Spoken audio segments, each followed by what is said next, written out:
Deixem as Bíblias abertas e fechem os olhos nesse instante.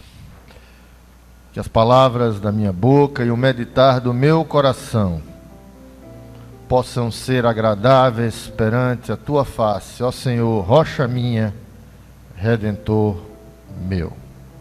Podem sentar. Se eu pudesse dar um título a esse sermão, e alguém me perguntou quando eu cheguei qual era o título do sermão de hoje, eu diria o seguinte: perseverança é uma virtude que agrada a Deus. E eu quero começar com uma pergunta para você essa noite. Você é perseverante nas coisas que você faz, naquilo que você almeja, naquilo que você deseja, naquilo que você precisa? Ou você é o tipo de pessoa que, ao contrário disso, desiste fácil? Parece que a gente vive assim numa geração do imediatismo, fast food, lava-jato, just in time, tudo tem que ser para agora, para logo. Eu sinto, por exemplo, que os jovens são muito afetados por isso. Às vezes não são muito perseverantes. Lembro-me que a semana retrasada, ou um mês atrás, uma moça me procurou, era filha de um amigo, para fazer o exame médico para a primeira habilitação do Detran, e ela estava muito nervosa. Fique tranquila, o exame saiu dentro daquilo que a gente esperava. Mas ela disse: doutor, eu estou com muito medo porque eu vou ter que fazer a prova lá prática. E eu vim daquela aflição dela, disse: daqui a 2 semanas você me liga para dizer qual foi o resultado. Ela me liga.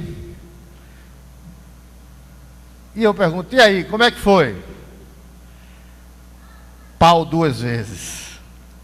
Desisti de dirigir, vou andar de ônibus daqui para frente. E sabe qual foi o momento em que ela me ligou para dizer isso? Foi o momento que eu estava escrevendo esse sermão.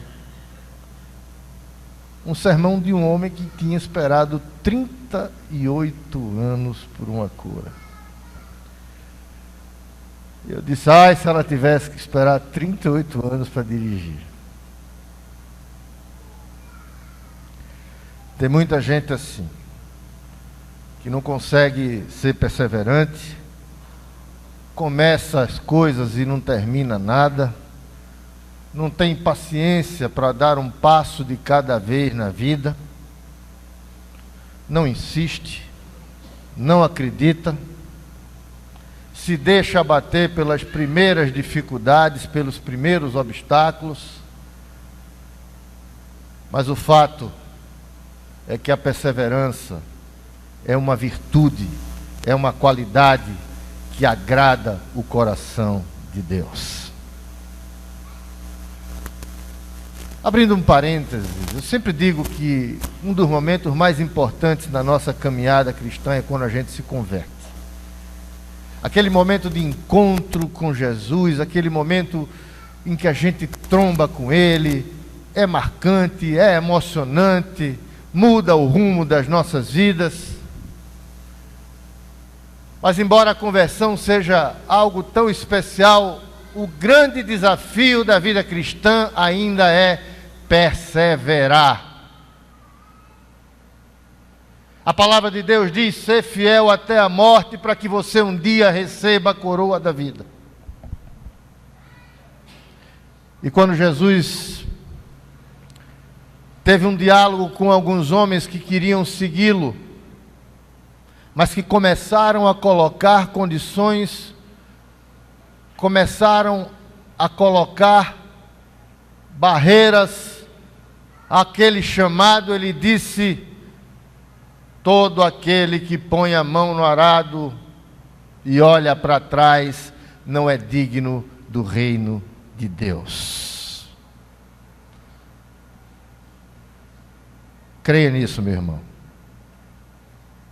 Deus ama um coração perseverante. O texto que nós lemos essa noite nos dá uma imagem muito clara, nos traz lições muito evidentes de que Deus honra a nossa perseverança na vida.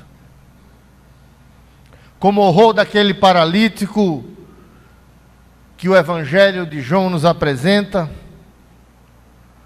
a perseverança daquele homem mudou sua vida, a perseverança daquele homem fez com que o milagre acontecesse. E eu quero dizer que muitas vezes o milagre não acontece na nossa vida porque nós não somos perseverantes o suficiente para aguardar o tempo de Deus e o momento certo. Conta-se que na França, no século XIX, havia um homem muito rico que tinha um filho doente. E até então aquela doença era incurável e ele, cansado de lutar com o filho, anos e anos, autorizou a eutanásia. E quando saía do cemitério onde havia sepultado seu filho, recebeu de um amigo médico um telegrama dizendo: acabamos de descobrir o remédio que pode curar o seu filho. Era tarde demais. Um pouquinho mais de perseverança, de paciência, de esperar contra a esperança. O texto nos afirma que Jesus vinha da Galileia a caminho de Jerusalém, porque ali haveria uma festa dos judeus. Quando ele chega a um lugar conhecido como Tanque de Betesda, que fica no lado norte da cidade. Eu tive recentemente em Jerusalém e você ainda pode ver os resquícios do lugar onde os estudiosos afirmam que ficava o Tanque de Betesda. E Betesda significa casa de misericórdia. Eu tenho a impressão que é por isso que tantas instituições religiosas hospitalares nesse país chamam-se Santa Casa de Misericórdia. Deve ser uma alusão a esse lugar onde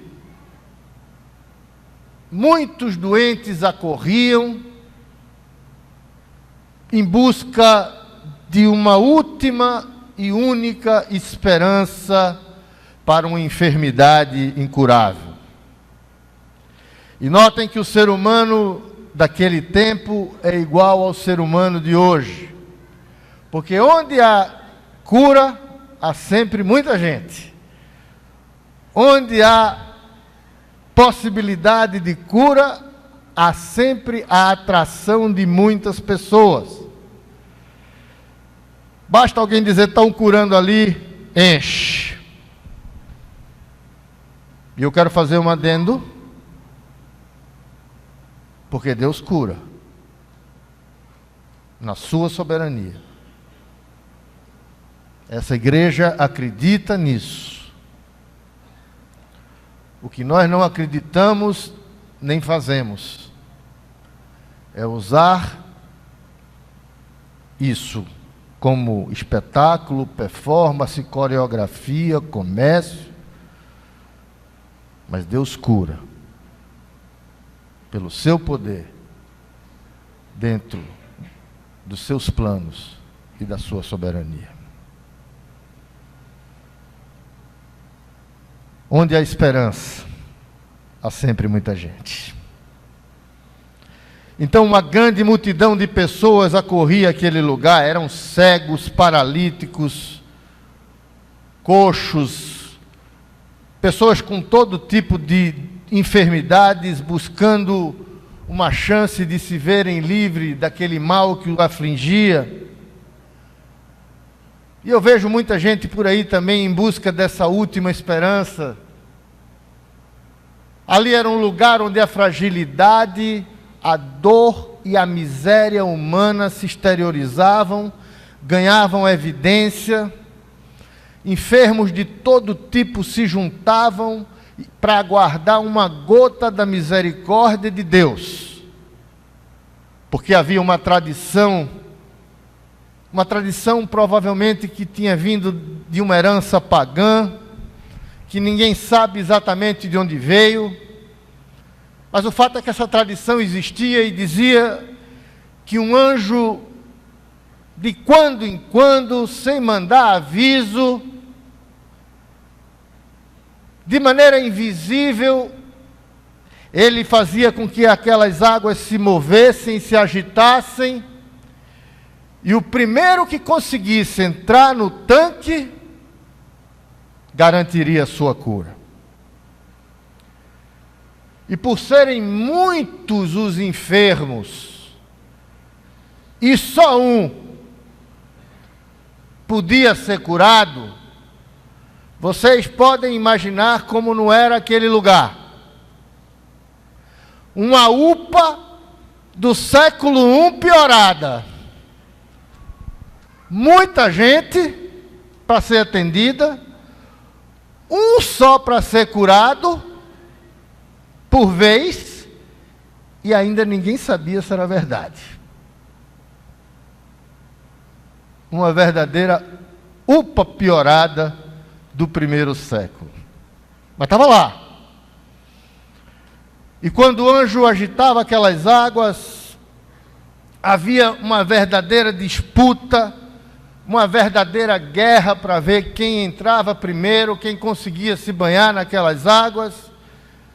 E é evidente que quem tivesse alguma dificuldade de locomoção já saía atrás, já tinha uma desvantagem de cara, porque precisava de alguém para ajudá-lo a levar. E no início eu até imagino que as pessoas deviam contar com a solidariedade dos outros, mas o tempo ia passando, os parentes e amigos iam cansando, e eles eram deixados como aquele paralítico à sua própria sorte. As pessoas desistiam dele, achavam que não tinham mais jeito, achavam que a causa era perdida. E preste atenção, a isso que acontece muitas vezes hoje na nossa vida também. A gente acaba desistindo das pessoas muito facilmente, porque acha que não tem mais jeito, porque acha que já está cansado de lutar, porque acha que já fez o que tinha que fazer. E eu pergunto para você, já pensou se Deus fizesse a mesma coisa com cada um de nós? Desistisse da gente? Nos deixasse a nossa própria sorte? Como estava aquele paralítico, que àquela altura da vida, depois de 38 anos, já não tinha mais nenhum amigo para levar, mais nenhum parente para cuidar, mais ninguém para se importar. E no meio daquela multidão inteira, aquele homem chamou a atenção de Jesus. Um homem só, deixado à sua própria sorte. Um homem abandonado no meio da multidão, E há muita gente ainda sozinha no meio da multidão. Convive com milhares de pessoas, mas tem um coração solitário. Um anônimo. Um dentre tantos outros doentes chamou a atenção de Jesus. E digo mais, uma pessoa que, sob o ponto de vista humano, não deveria mais estar ali.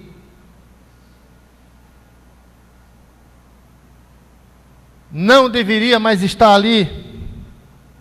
Não é porque a sua situação fosse a pior de todas, porque eu sempre imagino que, se você parar para pensar diante dos seus problemas, você vai ver que tem sempre alguém com um problema maior que o seu. Ele pelo menos via a água se mover, e se tivesse alguém por perto, podia pedir para levar. Imagina o cego, que nem conseguia ver as águas se moverem ou se agitarem. Mas eu digo que aquele homem não deveria estar ali,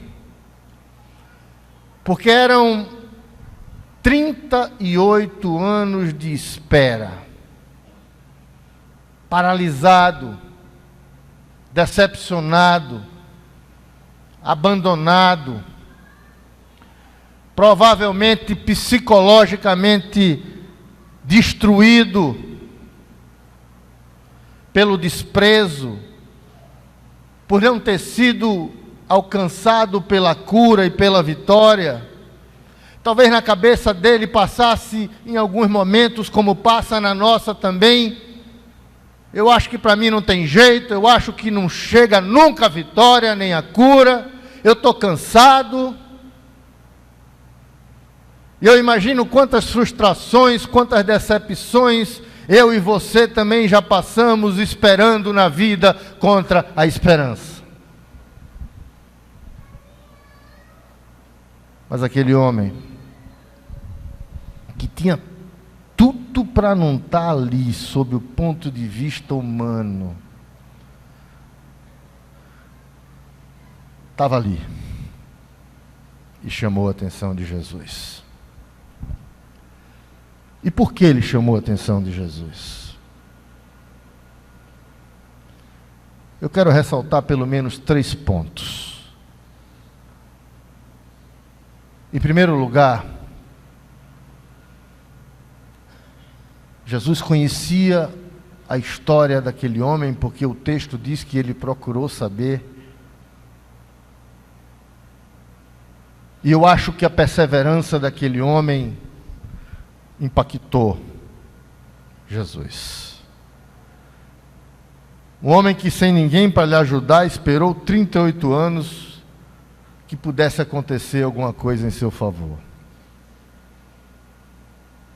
Deixa eu fazer uma pergunta para você aqui. Sinceramente, você teria paciência de esperar tanto tempo assim?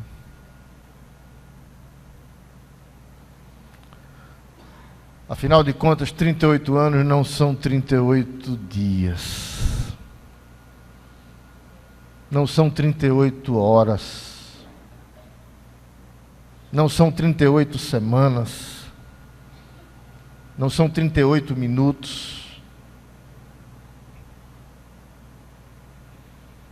38 anos é uma vida inteira. Jesus viveu nesse mundo 33 anos. Quando chegou naquele lugar, devia ter aproximadamente 30 e poucos anos, 31. E aquele homem estava há 38 anos esperando o milagre acontecer na sua vida. Aguardando que a misericórdia de Deus um dia batesse na sua porta. Eu imagino que muitos cegos, paralíticos, coxos, devem ter ao longo desses 38 anos entregado os pontos, desistido, jogado a toalha. Muita gente deve ter dito: para mim já não tem mais jeito, para mim eu desisto. E eu e você conhecemos gente que desiste por muito pouco, por muito menos na vida,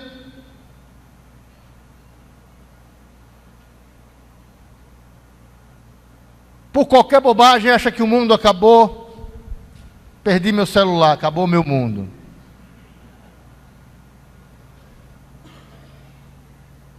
Aquele homem nunca desistiu de esperar. Não caiu no seu conformismo. E com 38 anos eu afirmo, como médico, que aquela musculatura já devia estar absolutamente atrofiada. Que ele já tinha, sob o ponto de vista humano, motivos até para estar com a sua fé abalada.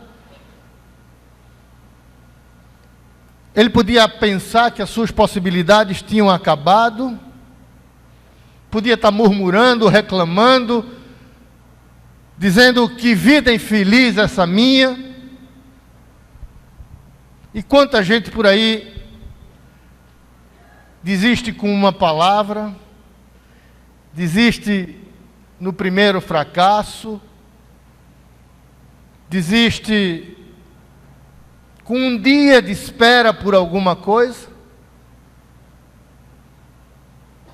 Não encare seus problemas como uma fatalidade, não se acomode, lute, persevere. Tem muita gente por aí jogando a toalha, deixando de lutar pela vida, pelo seu casamento, pela libertação dos seus filhos, pelos seus projetos, e muito pior, desistindo de Deus, na primeira dificuldade da vida. Se há uma coisa que mexe com o coração de Deus, é a nossa perseverança.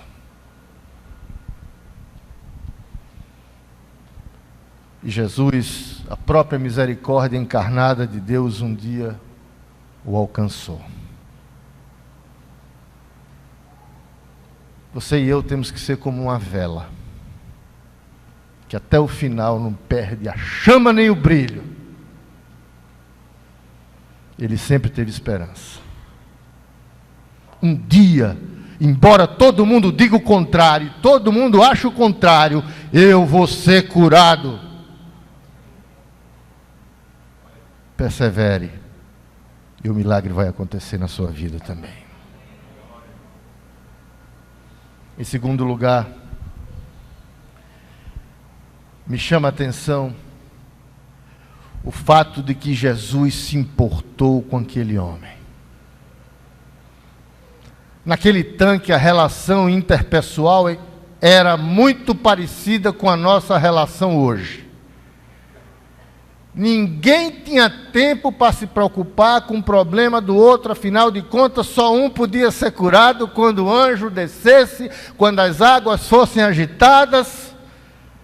Todo mundo só estava preocupado e focado na sua própria cura, cada um queria livrar a sua pele, resolver seu problema, só dava tempo de olhar para o seu próprio umbigo. E nesse contexto, Jesus chega diante de uma multidão e para dar atenção àquele homem,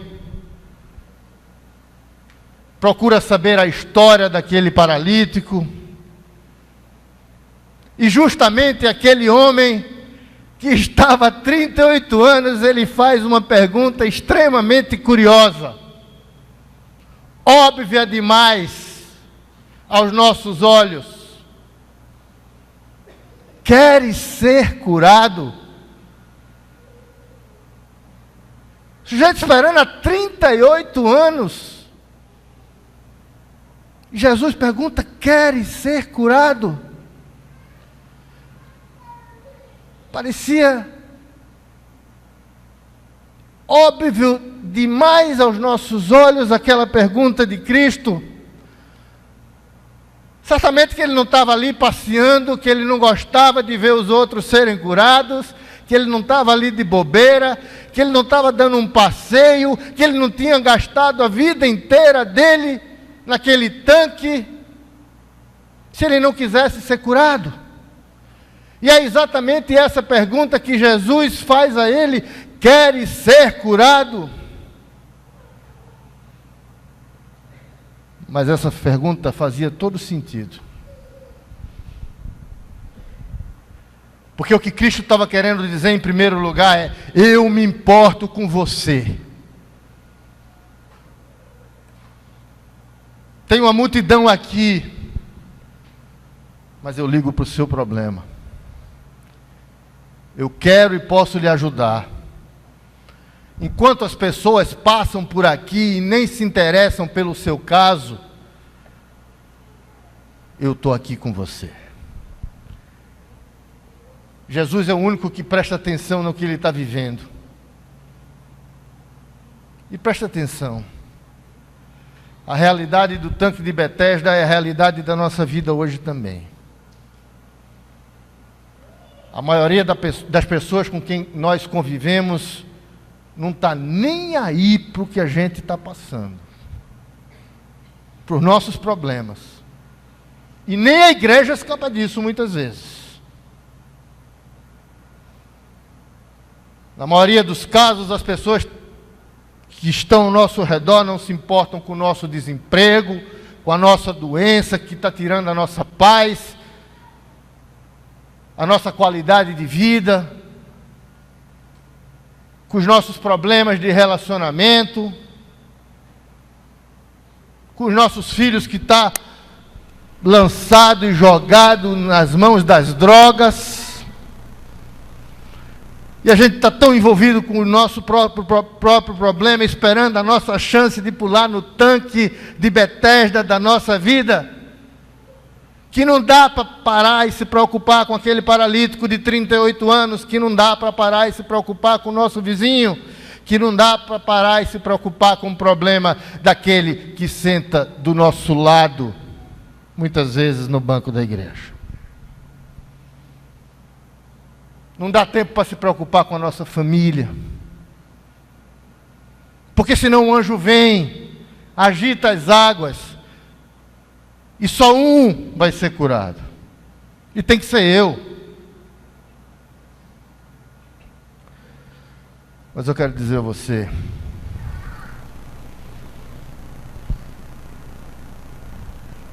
que não importa o que você está passando, nem há quanto tempo você está esperando no tanque de Betesda da sua vida, alguém se preocupa com você.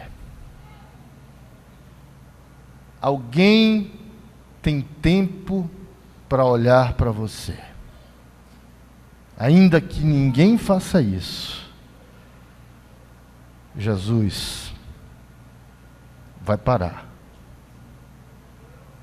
Vai lhe fazer uma pergunta óbvia, para lhe dizer: eu me importo com você. Eu conheço a sua dor. Eu não sou indiferente àquilo que você está sofrendo. Esse é Jesus. Jesus não estava só interessado em curar a paralisia daquele homem, mas ele também queria saber dos seus sentimentos. E é por isso que ele parou e perguntou: queres ser curado? Para dizer para ele: eu cuido de você, eu me importo com você, o seu caso é importante para mim.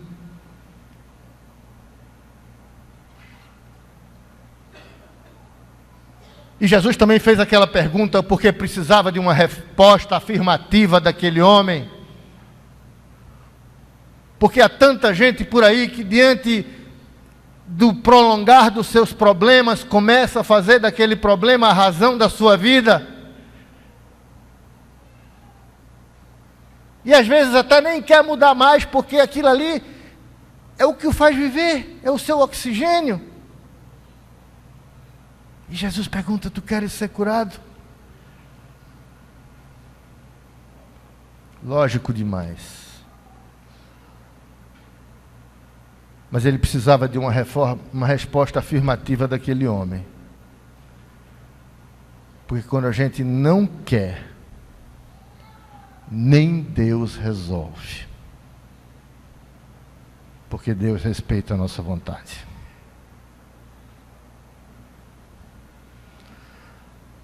E sabe qual foi a resposta daquele paralítico a essa pergunta de Jesus? Uma resposta que mostra que ele vivia no seu interior uma certa esperança mórbida, adoecida. Jesus pergunta: você quer ser curado? E ele responde: não tem quem me leve até o tanque. Jesus não tinha perguntado isso. Jesus tinha perguntado se ele queria ser curado e ele responde: não tem quem me leve.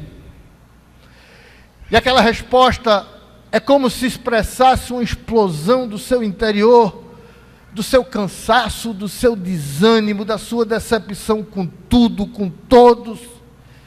É como se ele estivesse se queixando da indiferença dos outros para com ele. E sabe que a indiferença às vezes incomoda mais do que a paralisia na vida? É por isso, reverendo Técio, que os psicólogos dizem que a dor do desprezo é uma das maiores dores que o ser humano pode sentir. Porque às vezes a indiferença, o descaso, dói mais do que a paralisia, incomoda mais do que a paralisia. E aquela resposta daquele homem expressava toda esse seu desânimo, essa sua dor, essa sua decepção diante dos 38 anos de espera.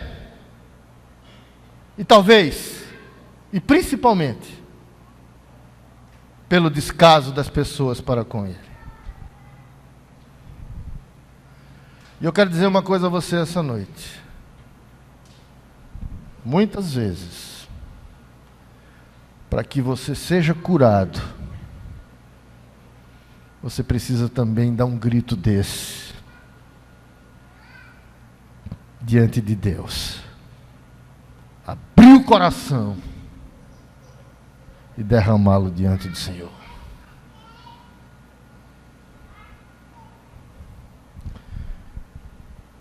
Ele estava diante do tanque, mas não precisava mais do tanque.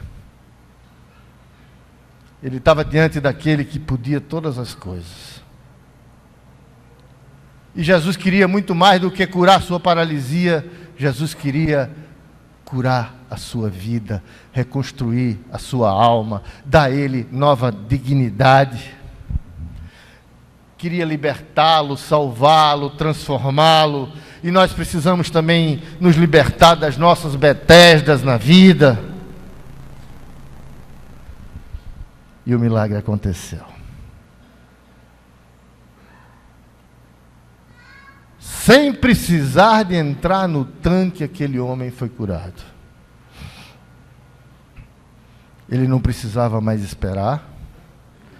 Ele não precisava mais de anjo, de tradição, de amuleto, de água milagrosa. A palavra de Jesus foi suficiente. Levanta-te. E o milagre aconteceu. E ele está dizendo a mesma coisa para você e para mim essa noite. Levanta-te. Sai daquilo que te aprisiona, que te escraviza, que lhe faz cativo, preso. Jesus está dizendo: eu sou o Deus dos impossíveis. Levanta-te, a tua hora chegou. E por fim, em terceiro e último lugar, me chama a atenção o que Jesus disse àquele homem: levanta-te e leva contigo a tua cama.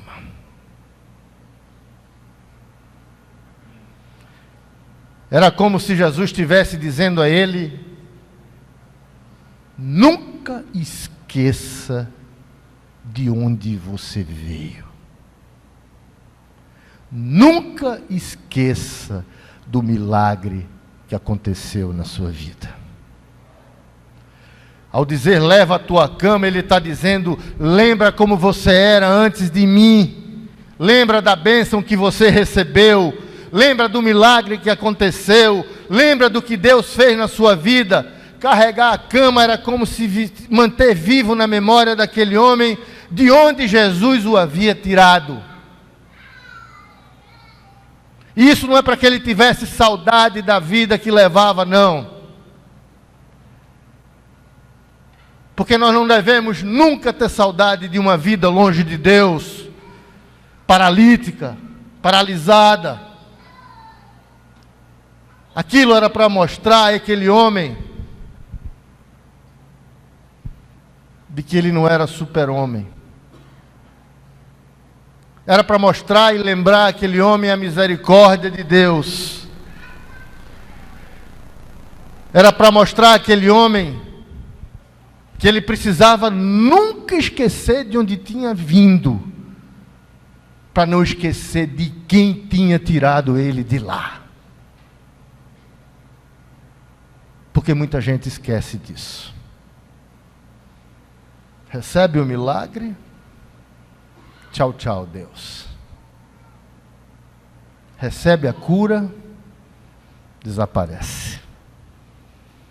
Pede a Deus para melhorar financeiramente, mas esquece de partilhar. Aquela cama, que era tudo que ele não queria levar na vida, Jesus mandou levar, para que ele não esquecesse o milagre, para que ele não esquecesse de dar graças pela restauração, para que ele não esquecesse de que um dia foi prisioneiro e que hoje estava livre, carregando aquilo que o aprisionava. E sobretudo, para não esquecer de quem o tinha libertado.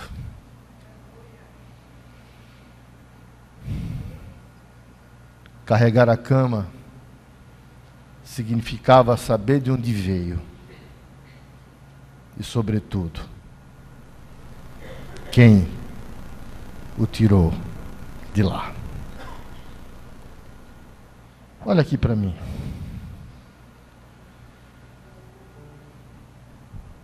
O tanque de Betesda era uma tradição que pode não ser verdadeira, mas Jesus é a verdade. Eu sou o caminho, a verdade e a vida. Há quanto tempo você tem esperado no seu tanque de Betesda a sua vez chegar? Há quanto tempo você está preso ali naquela cama da revolta, da doença, da incompreensão,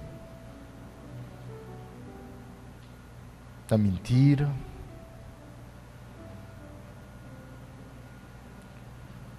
Há quanto tempo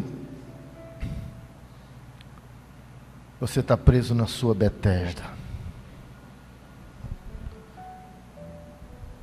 Quantas vezes você já pensou em desistir, jogar a toalha,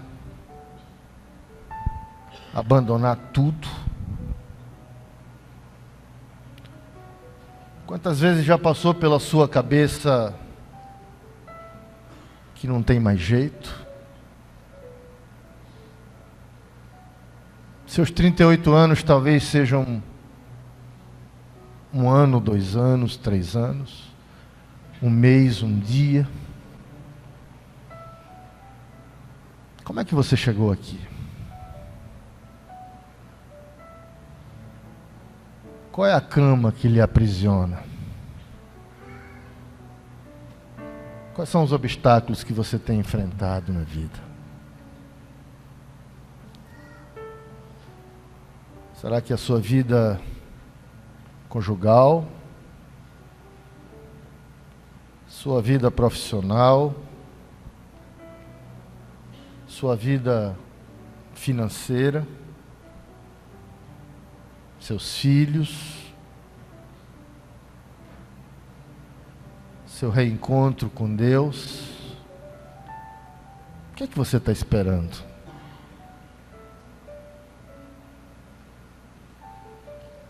Você não precisa de tanque de Betesda. Você precisa de Jesus. Você, como aquele paralítico, talvez tenha chegado aqui essa noite com milhares de motivos para desistir. Mas com um muito mais importante para continuar. Jesus Cristo. Porque Ele chegou.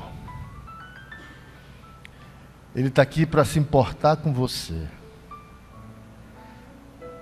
Para prestar atenção aos seus problemas. Ele quer lhe dizer que ainda que ninguém tenha lhe estendido a mão, Ele quer lhe abraçar essa noite. Ele chegou para fazer um milagre na sua vida. Para mudar o rumo da sua existência. Para libertar. Para lhe curar. Para lhe dar uma nova oportunidade de recomeço.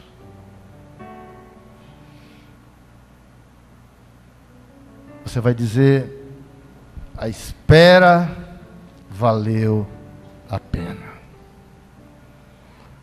A minha perseverança foi honrada pelo Senhor.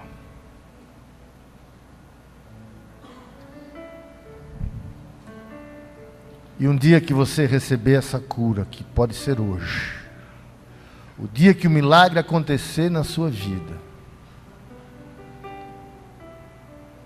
não esqueça de onde você veio.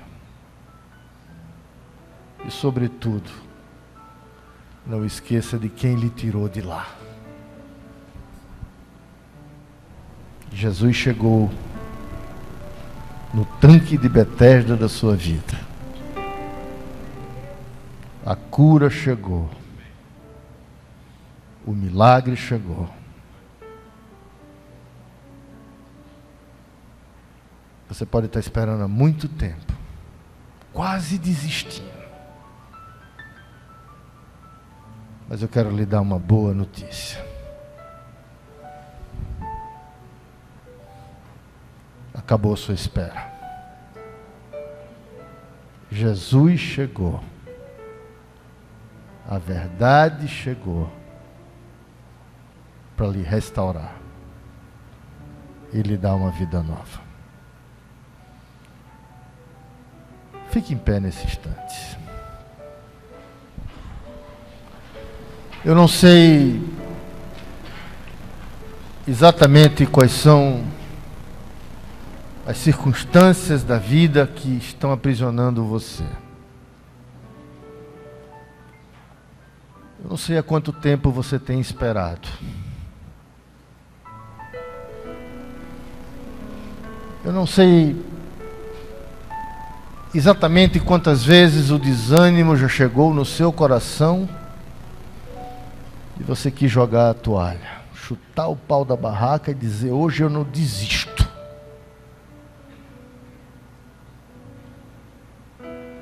Mas eu quero dizer que Jesus chegou. E que a primeira coisa que Ele vai perguntar a você essa noite: você quer ser curado? Eu me importo com você. Você não precisa mais de tanque. Você precisa de mim. Nós vamos cantar um louvor. E enquanto isso, aqueles que quiserem podem vir aqui na frente.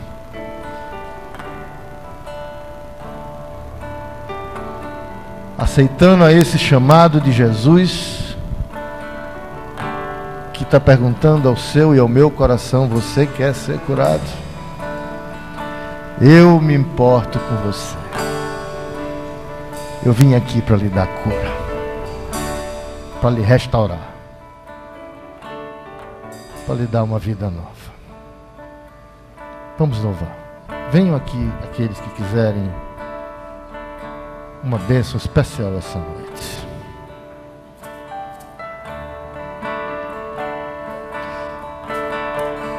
Livre-se das suas Betesdas. O Mestre chegou, Ele se importa com você. E Ele quer lhe dar vida nova essa noite. Cura, libertação.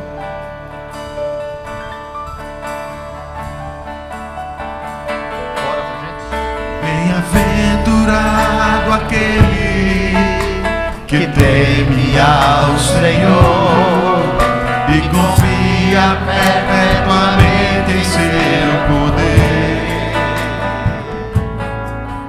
e medita de dia e de noite, noite e dia sem fim. Sua casa edificada sobre a rocha,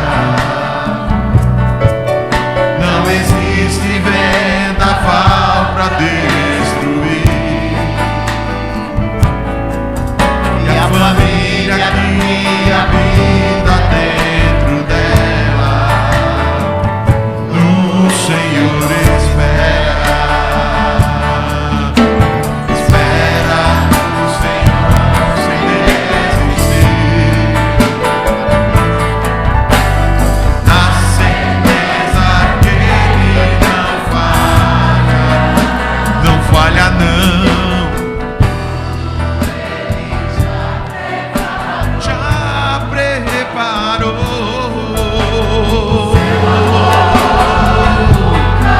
Nunca mudou. Espera no Senhor sem desistir, seu amor nunca mudou. Creia nisto.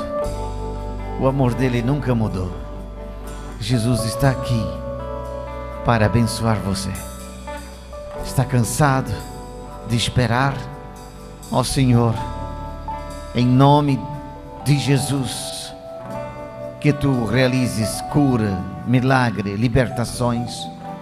Que tu, Senhor, coloques nas mãos dos teus filhos que aqui se encontram neste altar.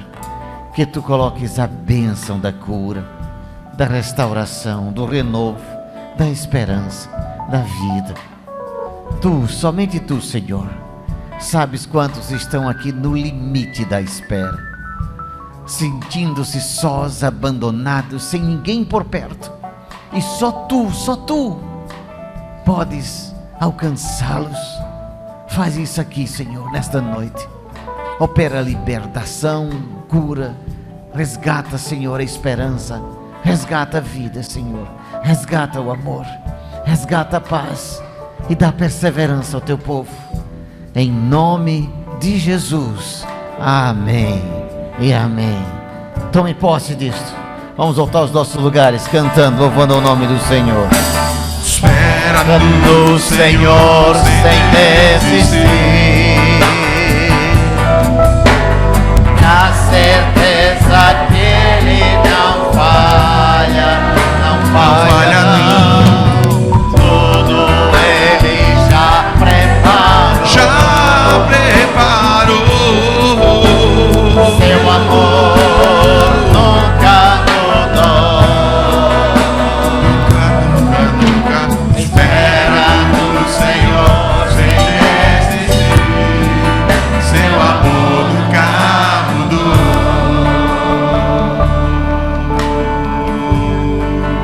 seu amor nunca mudou.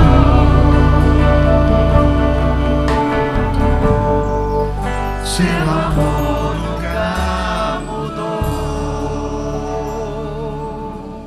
Amém. Podem sentar, queridos.